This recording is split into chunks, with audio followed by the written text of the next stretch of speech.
This question is from functions. इस question में function हमें गिवन है F of x 6x plus 2/5 और हमसे कह रहा है कि फाइंड एफ ऑफ 3। और इस क्वेश्चन में भी just need to change the input. अभी इनपुट एक्स है, अब हमें जो है वो एक्स की जगह पे सिर्फ 3 पुट करना है। तो जहाँ जहाँ मुझे एक्स नज़र आ रहा है वहाँ मैं एक्स की जगह पे 3 पुट कर दूंगा, तो ये एफ ऑफ 3 बन जाएगा। ब्रैकेट में 3 लिख दिया मैंने, इक्वल्स टू 6 के साथ एक्स है तो एक्स की जगह पे एक्स की वैल्यू लिखनी है, और जब भी वैल्यू डालते हैं हम ब्रैकेट में डालते हैं, तो 6 bracket 3 plus 2/5, 6 multiplied by 3 is 18, 18 plus 2/5, 18 plus 2 is 20, 20/5 will give you 4। f of 3 जो है उसकी वैल्यू 4 आ रही है। बस अब इस 3 को आपको शिफ्ट करने की कहीं जरूरत नहीं है, ये आपका फाइनल स्टेप तक यही रहेगा, क्योंकि आपको एफ ऑफ 3 फाइंड आउट करना है। तो एफ ऑफ 3 इक्वल्स टू 4 है। अब इस 3 को जो है वो शिफ्ट करने की कोई जरूरत नहीं है, आपके पास ये फाइनल आंसर आ गया है। इसको लास्ट स्टेप तक जो है वो आप ऐसे ही लिखते हो।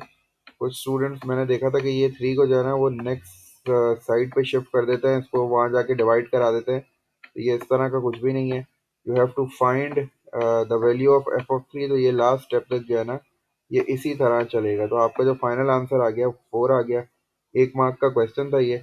नेक्स्ट पार्ट में वो हमसे कह रहा है find the inverse of function F inverse x find out करना है। तो उसके लिए हमारे पास 3 स्टेप्स है।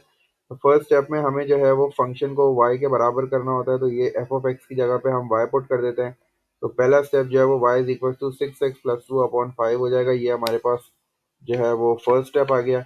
सेकंड स्टेप में हमें एक्स को सब्जेक्ट बनाना होता है। एक्स को सब्जेक्ट बनाने के लिए जो जो चीज़ें उनको बारी बारी शिफ्ट करेंगे। ये 5 यहाँ डिवाइड हो रहा है, इस साइड पे आके मल्टीप्लाई हो जाएगा। This will be 5y equals to 6x plus 2। Since we have to make x as a subject, तो ये प्लस 2 को शिफ्ट करेंगे, ये दूसरी साइड पे जाके -2 हो जाएगा। तो 5y minus 2 equals to 6x हो जाएगा। मैं यहाँ ये स्टेप कर देता हूँ।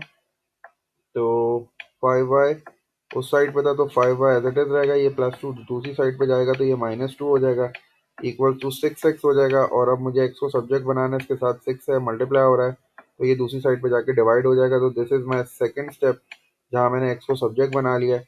अब थर्ड स्टेप में मैं सिर्फ रिप्लेस करता हूँ, जहाँ जहाँ मुझे x नज़र आता है वहाँ मैं f इनवर्स x लिख देता हूँ, और जहाँ जहाँ मुझे y नज़र आता है मैं y की जगह पे x लिख देता हूँ। तो मेरा जो है वो inverse of a function find out हो जाता है। तो inverse of a function is 5x minus 2/x। ये 3 स्टेप्स होते हैं। पहले स्टेप में मैं अपने फंक्शन को y के बराबर करता हूँ, दूसरे स्टेप में मैं x को सब्जेक्ट बना लेता हूँ, और जब x सब्जेक्ट बन जाता है तो उसके बाद जहाँ जहाँ मुझे x नज़र आता है वहाँ मैं f इनवर्स x लिखता हूँ, और जहाँ जहाँ मुझे y नज़र आता है वहाँ मैं x रिप्लेस कर देता हूँ। तो ये मेरा फाइनल आंसर आ गया। 3 मार्क का ये क्वेश्चन होता है, 3 स्टेप्स होते हैं इसमें। दूसरा क्वेश्चन जो है वो फैक्टराइज का है। फैक्टराइज में वी हैव 4 टर्म्स। फैक्टराइज मतलब we have to take something common, brackets बनाने। तो हमारे पास 4 टर्म्स हैं, और इस क्वेश्चन को बगैर अरेंज किए भी हम सॉल्व कर सकते थे, एग्जैक्ट आंसर आता, लेकिन यहाँ मैंने जो है वो इसको थोड़ा सा शफल कर दिया।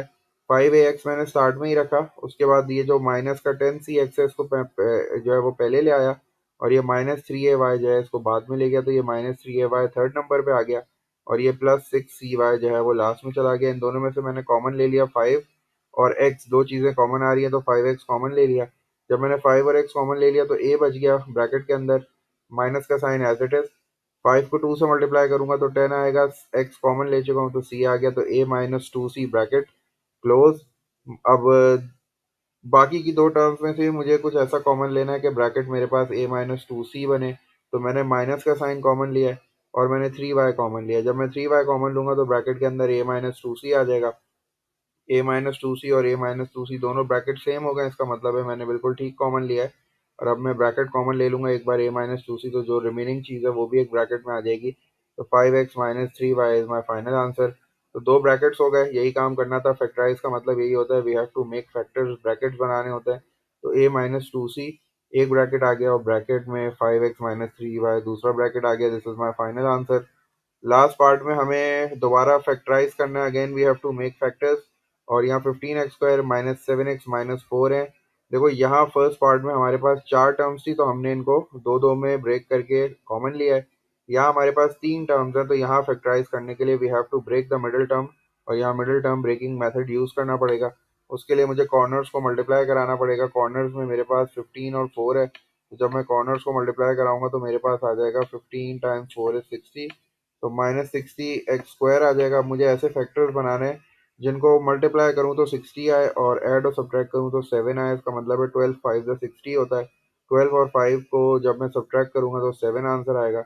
और चूंकि मिडिल टर्म का साइन नेगेटिव है तो बड़े फैक्टर को नेगेटिव का साइन दिया और दूसरे वाले को फिर पॉजिटिव देना पड़ेगा। अगेन चार टर्म्स बन गई। अब मुझे कॉमन लेना है। यहाँ से मैंने 3x कॉमन लिया। जब 3x कॉमन लिया तो ब्रैकेट के अंदर 5x माइनस 4 आ गया। और फिर यहाँ से मैंने जो है वो कुछ कॉमन नहीं था तो +1 कॉमन ले लिया। Again bracket is the same 5x minus 4। अब चूंकि दोनों ब्रैकेट सेम हो गए इसका मतलब है मैंने कॉमन बिल्कुल ठीक लिया है। अब मैं 5x-4 को कॉमन ले लूंगा तो जो बाकी चीज़ें बचेंगी वो भी एक ब्रैकेट में आ जाएंगी। तो 5x-4 और 3x+1, this is my final answer.